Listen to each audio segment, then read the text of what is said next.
ወልድ ወመንፈስ ቅዱስ አሐዱ አምላክ አሜን። የጌታችን የመድኃኒታችን የኢየሱስ ክርስቶስ ታማኝ አገልጋይ የልዳው ፀሐይ የሰማዕቱ የቅዱስ ጊዮርጊስ ታሪክ። ሮሜ ሮማ እየተባለች በተለያዩ ሀገራት በተለያየ አጠራር የምትታወቀው በመጽሐፍ ቅዱስ ደግሞ ሮሜ የምትባለው በምዕራባዊ ጣሊያን ባህር ጠረፍ አቅራቢያ የምትገኝ የጣሊያን ከተማ ናት። ሮም ቀጶዶቅያ ደግሞ በዚሁ በሮም የምትገኝ መንደር ናት። በዚህች ሀገር ዞሮንቶስ የሚባል ሰው ነበረ። ግብጾች አነስጣሲዮስ ብለው ይጠሩታል። ይህ በዚህች ሀገር ይኖር የነበረ ዞሮንቶስ የተባለ ሰው በእግዚአብሔር ትእዛዝ ወደ ፍልስጤም ግዛት ኢዮጴ ወደምትባል ቦታ ሄደ። ኢዮጴ በሜዲትራኒያን ወደብ የምትገኝ የአሁኗ የቴል አቪቭ ምዕራባዊ ክፍል ናት። በአይሁድ አጠራር አይፋ፣ በእንግሊዝኛ ጃፋ የምትባል ኢዮጴ የእስራኤል የወደብ ከተማ እንደሆነች የመጽሐፍ ቅዱስ ጥናት ሁለተኛ መጽሐፍ ላይ ተገልጿል። በዚህች አካባቢ ደግሞ ልዳ የምትባል ሀገር አለች። ዞሮንቶስ እዚህች ሀገር መጣ። ከትውልድ ሀገሩ ሮም ይልቅ ይህችን ሀገር ወዷታልና። ልዳ የቀድሞ ስሟ ሉድ ነበር። ከኢዮጴ 16 ኪሎ ሜትር ርቃ ትገኛለች።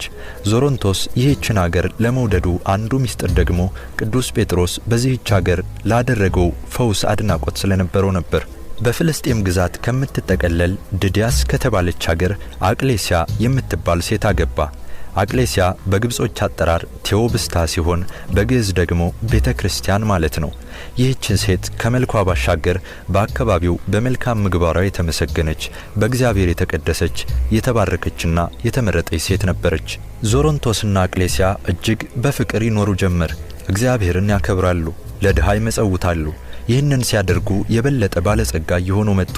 ነገር ግን ሀብት ሲመጣ መሃን የሚሆኑ ሰዎች በሀገራችን ብሎም በአካባቢያችን እናያለን። ዞሮንቶስና አቅሌሲያም የልጅ ጥያቄ ነበረባቸው። በቅን ልቦና እግዚአብሔርን ልጅ ጠየቁት። ቁጣው የዘገየ ምሕረቱና ቸርነቱ የበዛ ልዑል እግዚአብሔር የዚህን ቤተሰብ ጥያቄ መለሰ። 3 ልጆችን ወለዱ። 2ቱ ሴቶች ሲሆኑ አንዱ ወንድ ነው። የሴቶቹ ስም ማርታና እስያ ሲሆን የወንዱ ደግሞ ጊዮርጊስ ነበር። ከዚህ በኋላ ለዞሮንቶስ ጥሩ ጊዜ አልሆነም። ሁሉም ነገር ተቀየረ። መልካም ይባሉ የነበሩ ሹማምንት ሁሉ ጸባያቸው ተቀየረ። ጥሎት የመጣው የትውልድ ሀገሩ ሮም ነገስታት ጋላስና ጋሪስ ጣዖት ማምለክ ጀመሩ። እግዚአብሔርን በሚያመልኩና በቤተ ክርስቲያን ላይ ብዙ ጥቃት አደረሱ። ለጣዖት አንሰግድም ብለው እግዚአብሔርን ያመልኩ በነበሩ ብዙ ምእመናን ላይ ግድያ ተደረገ። በዚህ መሃል በደረሰ አደጋ ዞሮንቶስ ሞተ። ይህ ሲሆን ብዙ ሀብት፣ ወርቅና ብር፣ ፈረሶችና በቅሎች፣ በጎችና ፍየሎች፣ ብዙም አገልጋዮች ነበሩት። ከዚህ ጋር የአካባቢው ነዋሪ ፍቅር ስለነበረ